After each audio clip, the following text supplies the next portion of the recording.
Welcome to a special season-ending edition of Bowling Showcase, the only show to bring you everything bowling from the bowling capital of the world, Metro Detroit. I'm your host, Mark Martin, and once again, I'm glad you've taken time out of your very busy schedule to join us for this week's episode. Here we are at the end of another highly successful bowling season and the last Bowling Showcase show of the year. We hope that you've enjoyed all the bowling action, state and local, plus all the excitement of our adult and youth challenges. I'd say it's been a pretty highly successful season. As they say, all good things must come to an end. Here we are at the end of the season and our final wrap-up show. Don't worry, we still have a lot of exciting coverage and news to get through in this jam-packed episode, plus a very special look into the future of MDUSBC. So stick with us all the way till the final frames. Now to kick off the show, let's take a look at how local MDUSBC bowlers are giving back to the community and helping others. One of Metro Detroit USBC's charities is BVL, Bowlers to Veterans Link. Recently, MDUSBC, in conjunction with BVL and Battery Warehouse of Shelby, made a special presentation of 2 6-passenger golf carts to the Michigan Veterans Home in Chesterfield. What a great story and a feel-good moment. Just a shining example of why Metro Detroit is the bowling capital of the world. Now our next story takes us to Century Bowl and the last women's and men's series event of the season, now on Bowling Showcase.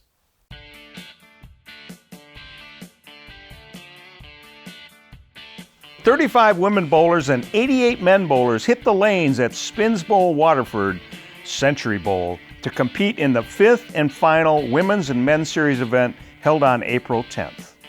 Season-long Cup frontrunner Robin Orlikowski of Grand Rapids qualified 3rd with 874. In match play, she beat Emily Gurin of Dearborn Heights 230 to 167 and Darlene Dysart of Southfield 205 to 193 to advance to the finals. Ashley Denard of Southfield was the day's 4th qualifier with 839. In match play, she beat Sakithia Walters-Wright of East Point 236 to 215 and Sarah Doro 229 to 190, advancing to the finals and facing off against Orlikowski. In the final championship match, both women continue to bowl strong and competitive. However, Robin Orlikowski proved too much for Denard on this day and ended up winning the match 257 to 210. Not only winning the day, but also winning the Cup with 866 points. On the men's side, Stephen Crivy of Sterling Heights qualified 2nd with 928. In match play, he beat Jeff Lazuski of New Boston, Raymond Sarikas of Warren, and finally Jacob Johnson of Redford, 216 to 198 to advance to the finals. Jordan Bourne of White Lake was the 4th place qualifier with 889. In match play, he beat Patrick Good of Ypsilanti, Chris Clark of Lowell, and Steve Kenyon on his way to the championship match. In the final match, both bowlers continued their strong day of bowling. In the end, Stephen Crivy bowled steady and consistent and won the day's top prize with a 267 to 234 victory over Bourne. Corey Miller of Waterford won the season-long Men's Series Cup race with 779 points. The lanes pretty much played fairly consistent compared to what they did in the year before. So each event I just learned from the previous one and took it with me, brought different equipment to each one, and just tried going out, giving it 110% at every event.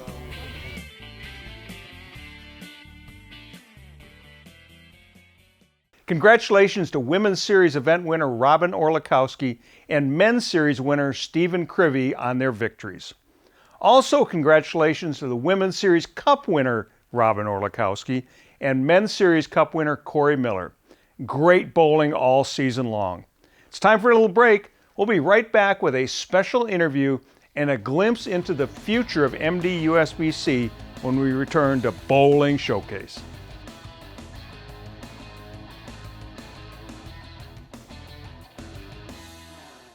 1-800-LAWYERS is the number to call if you've been injured on the job. That's 1-800-LAWYERS. Don't wait. If you need workers' compensation benefits, call 1-800-LAWYERS. That's 1-800-LAWYERS. Call 1-800-LAWYERS now. Detroit USBC, your source for everything bowling in the bowling capital of the world. We support USBC certified league and tournament competition. We provide 11 tournaments for all members of our association, including men, women, youth, seniors, scratch, and handicap competition. The top reasons for belonging to the Metro Detroit USBC are having your average recognized, bonding of league funds, rules of the game, assistance in resolving league issues, equipment standards of the game, charities, and awards. Visit us at MDUSBC.com. The hug pickup, the home run swing, the drum major high step, the genuine joy, the unforgettable party, the food, the friends, the original social network. No matter who you are, it's always a great time. Grab your family, find a friend, and go bowling.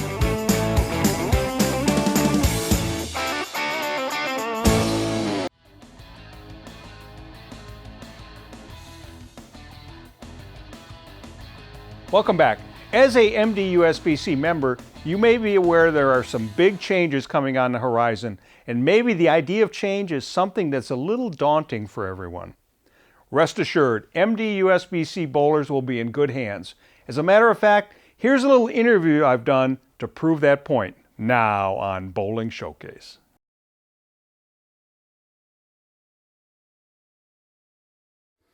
Hey, we're here with Phil Goodman. Phil, congratulations on your training in this position. I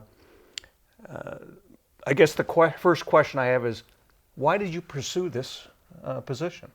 Oh man, the opportunity to join a family of board members, staff, and 30,000 members is strongly desired. It's hard to turn down, and just looking so forward to doing it.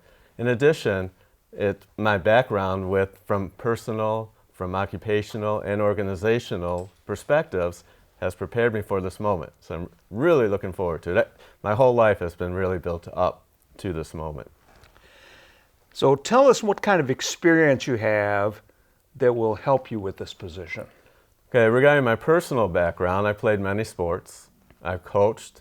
I've been a team player. That's essential for a job like this in this type of field and really any type of management. From an organizational standpoint, I've sat on and chaired a number of association boards at the local, county, and statewide levels. So I've been part of boards that have been in transition, kind of like we are currently approaching. Been involved with search committees for executive directors. I've been involved with board development, with strategic planning, and everything that goes into this. I've led many team building events, and I've hosted many events with local, national, and statewide leaders. So that's all built up to it. From an occupational standpoint, I have worked for a Fortune 100 company, been involved in training and management at that level, and then there's the bowling industry. So tell the audience how long you've been in the bowling business, been around bowling, and what kind of experiences you've had that will create your position. Absolutely. Well, I've been in the industry for 26 years. Oh man, it's hard to imagine that much time has already flown by. You don't have to tell me that. I know, we're there together. Yeah, so I have worked in upper level management for, at the time, the third largest bowling company in the nation. So I have that experience. I have created programs throughout Michigan and Northwest Indiana, and have developed a number of tournament essentials as well. So I've helped prepare national tournaments, the NCAA tournament, and through all that I've developed relationships with everyone involved. So that includes obviously the bowlers, because we had a lot of bowling centers. It includes the local officials.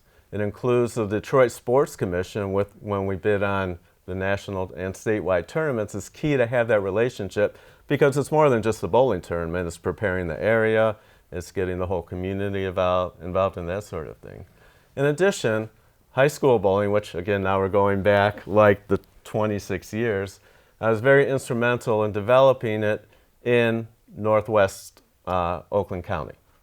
And so I've been there really through all stages of development as to where bowling stands right now.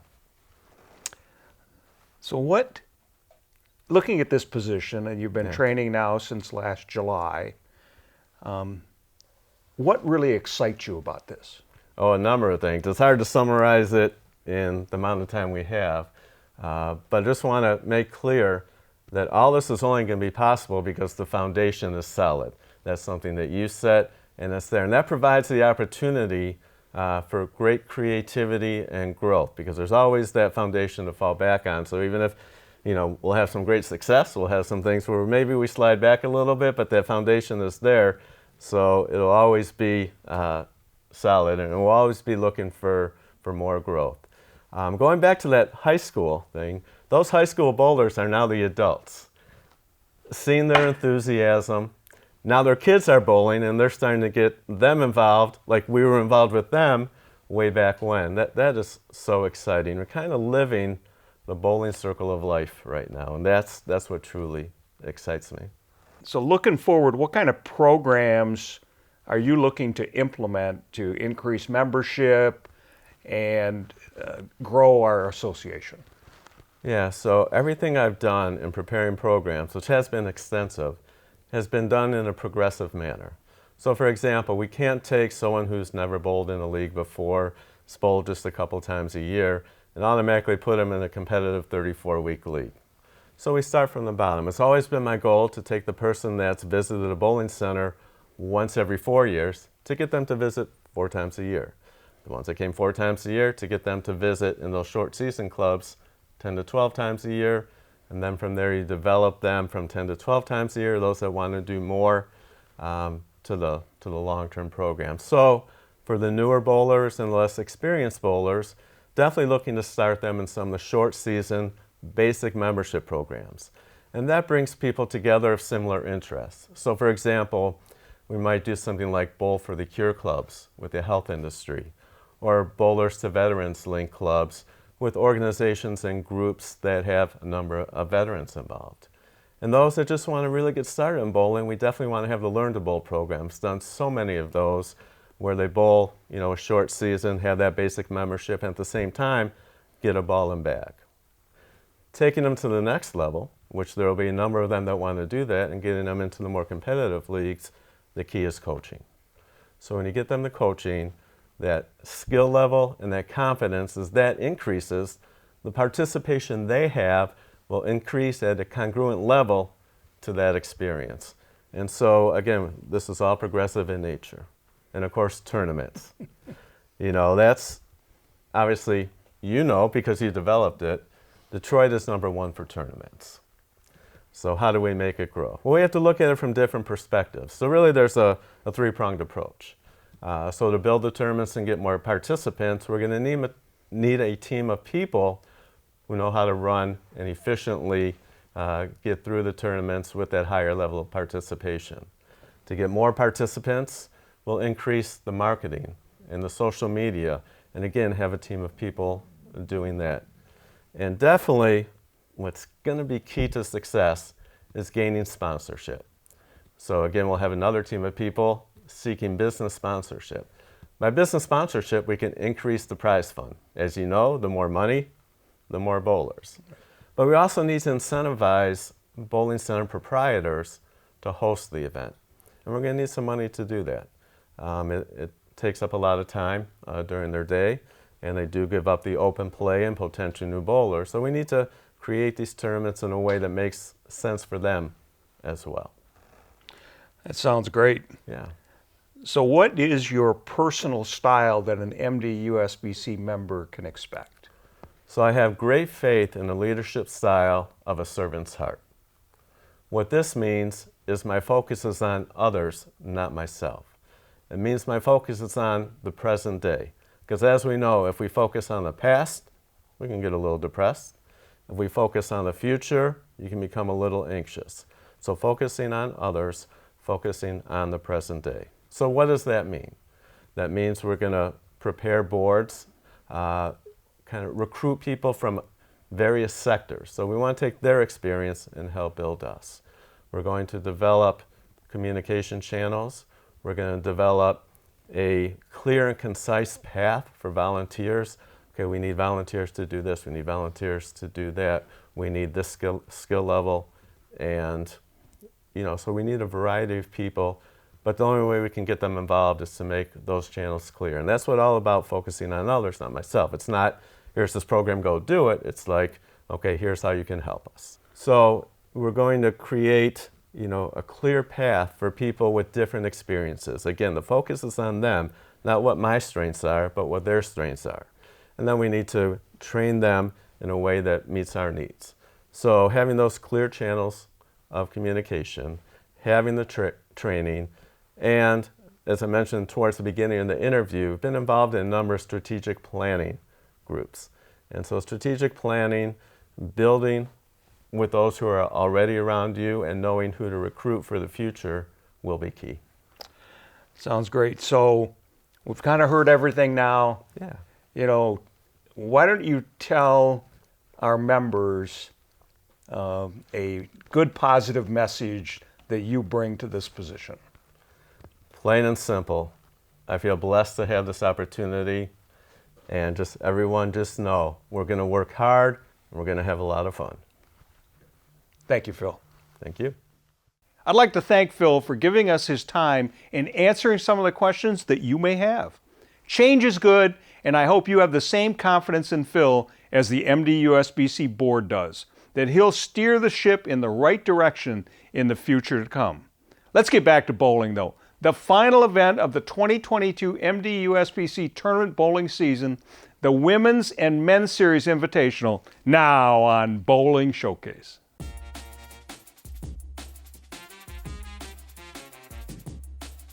The final tournament of the 2022 MDUSBC season was held May 1st at Shelby Lanes in Shelby Township. The Women's and Men's Series Invitational is the culmination of the season-long Women's and Men's Series events. The top 11 women bowlers and top 17 men bowlers who qualified on the points and participation list of the series were invited to participate in this special event. On the women's side, Samantha Rhodes of Allen Park was the top qualifier with a 4-game total of 765. She earned the top rung for the stepladder match finals and waited for her opponent. In the first stepladder match, Pam Wilson of Woodhaven defeated Kathleen Mays of Westland, 181 to 179. Then Wilson was beaten by Lawrence, 176 to 174, to earn the right to face off against top qualifier Rhodes. In the final stepladder match, Samantha Rhodes beat Rachel Lawrence 190 to 182 to claim the top prize. I'm not going to lie, I struggled after that 242. The lanes really broke down a little strangely, and I was not matching up with it, but that 242 really helped carry me through and helped me lead qualifying. And then once I got into the final match, just tried to stay calm, tried to remember to breathe. It's been a long time since I've been back in a pressure situation like that, so just tried to keep my breath steady, make my shots when I needed to, and pick up spares, even though I did miss a few, but still did my best.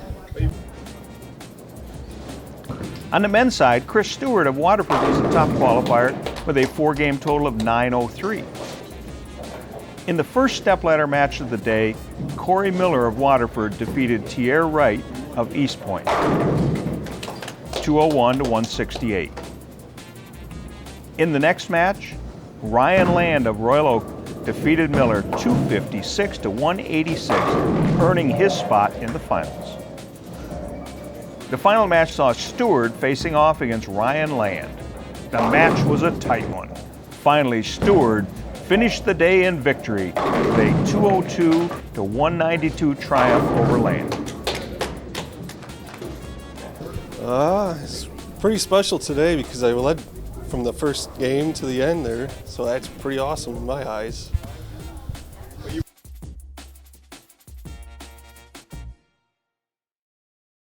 Congratulations to Invitational winners Samantha Rhodes and Chris Stewart, and thanks to all the participants in this year's Women's and Men's Series of events. It was a highly successful season with a record number of bowlers. We hope to see you all back on the lanes in the fall. Now it's time for another commercial break. But we'll be right back on Bowling Showcase.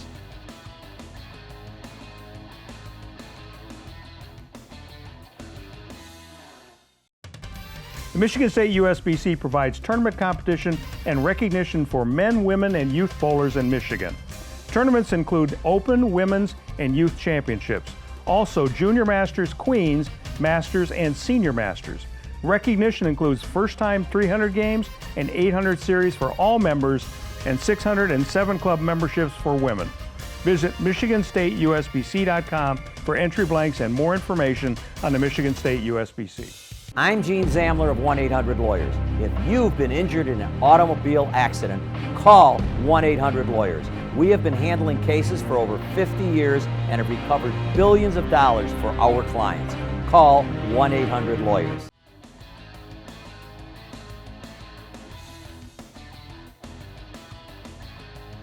As most of you are aware, my career with the Metro Detroit USBC is winding down. I'll be retiring from full-time work with the association as of July 31st. After that point, I will continue on a part-time basis with reduced responsibilities. Now, earlier in this show, you met Phil Goodman, who will take over the helm on August 1st, 2022. I started my service in bowling to the Greater Detroit Bowling Association as a Pontiac Area Director in 1986, appointed by GDBA President John Micah on the recommendation of Doug Swords, who became 4th Vice President. Now, eventually, I worked my way up to 4th Vice President. I began my career as Executive Director on January 1st, 1996, succeeding Tom McKay. Tom worked for the association for 40 years, including the last 30 as Executive Director. I want to thank Tom for his friendship and guidance during my 26 years in this position. Another mentor of mine was Rose Marsh, Detroit Women's Bowling Association's Secretary-Treasurer. Rose worked for the DWBA for 44 years before retiring in 2003. She recommended me to take over her position effective August 1st of 2003, making me the first man to hold this position in the Women's International Bowling Congress. Thanks, Rose. Now, when I began, there was no email, no website. There was a fax machine, typewriters, mainframe computer, and green screen monitors. Wow, have things changed. However, we still have a fax machine and a couple of typewriters around. The Metro Detroit USBC became a reality on May 1st, 2006, merging men, women, and youth bowlers in the bowling capital of the world. I've been so fortunate to work with so many great people in board positions over the years. You know what? If I were to recognize all of them, we'd need a 1-hour show. There are a few in particular I'd like to recognize, specifically the 4 MDUSBC presidents. My bowling wife, as she calls it, Libby Fletcher, Mike DeRosie, John Vorpagel, and George Brzezinski. They have led this organization for the first 16 years of its existence. And thanks to all who have served on the boards of the Detroit Women's Bowling Association, the Pontiac Women's Bowling Association, the Greater Detroit YABA, the Greater Detroit Bowling Association, and the Metro Detroit USBC. I'd also like to recognize members of the staff that have done the bulk of the work. Now, through their efforts, this association is recognized as one of the best in USBC. In the beginning, it was Rosemary Toffick, Gordy Woods, Anita Marvel, Anne-Marie Sarin, Regina Shinneman, and Sally Marks. As that group moved on and Rose Marsh retired, Debbie Molisco, Florence Cracciolo, and Eileen Susik joined my staff after many faithful years to the Detroit Women's Bowling Association. This group joined up with the GDBA staff to form a cohesive unit. Those on the GDBA/MDUSBC staff have been Michelle Scuria, Holly Crown, Pam Kidd, Kathy Huffer, Marilyn Horn, and most recently Lori Derrick, who replaced Debbie Molisco, who retired last December after 46 years of service. There have been many lane inspectors during my tenure. While all have performed an important role, there are 3 in particular I'd like to recognize, specifically the late Jerry Edgar, Jim Ewald, and Joe Gattana. Thanks to all past and current staff members for your many years of faithful service to the bowlers in our market. Family is very important in being successful. My mother and father started me in bowling at an early age, with my mother as my coach. At 92 years old, she's still coaching me and my sister Louise. Both of my wives, Catherine and Debbie, have been very supportive of my passion to serve the bowlers. It's been stressful at times, however, their support has been very important in my career. My son Steve, granddaughters Laura, Shelby, Cassandra, and great-grandchildren Kiara, Ophelia, and Nolan mean the world to me. And with retirement, I can spend more time with them. Thank you to my family. I had the honor of serving 9 years on the USBC Board of Directors, representing our bowlers, and it was a pleasure working with a great group of people that are passionate for our sport. Bowling Showcase. What can I say? Started in 2015. I was fortunate to watch our very first show with my dad before he passed away. This show has also become a passion for me, but couldn't be done without the professionalism of director Kelly Marcotte. I'm proud to announce that I will continue as host of the show in my semi-retirement.